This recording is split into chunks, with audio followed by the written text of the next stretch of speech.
వరలక్ష్మిని.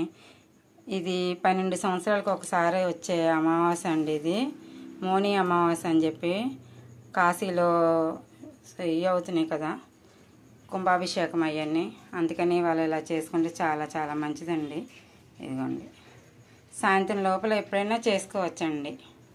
నేనైతే పొద్దున్నే చేసుకున్నాను. కిష్ట స్నానానికి వెళ్ళొచ్చానని చెప్పేసి పొద్దున్నే చేసేసుకున్నాను. మీకు కుదిరితే సాయంత్రం లోపల చేసుకోవచ్చండి. శంభో శంకర హర హర మహాదేవ, శంభో శంకర హర హర మహాదేవ, శంభో శంకర హర హర. నేను మటుకు బొబ్బస్ ఇది గుమ్మడికాయ అండి, నల్ల గుమ్మడికాయ తీసుకొచ్చుకొని మధ్యలో కోసేసేసి నూగుల్లోని వేసి ఒత్తేసుకొని నవధాన్యాలు, నల్ల ఆవాలు, మళ్ళీ తెల్ల ఆవాలు, పసుపు, కుంకుమ,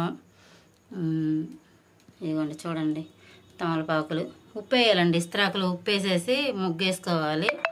మనం లక్ష్మీదేవి పూజ ఎలా చేసుకుంటామో అలాగేనండి. నవధాన్యాలు కూడా వేసుకోవాలి. శంభో శంకర. ఇది చేసుకుంటే చాలా మంచిదండి. అందుకని నేను చేసుకున్నాను కాబట్టి చూపిస్తున్నా.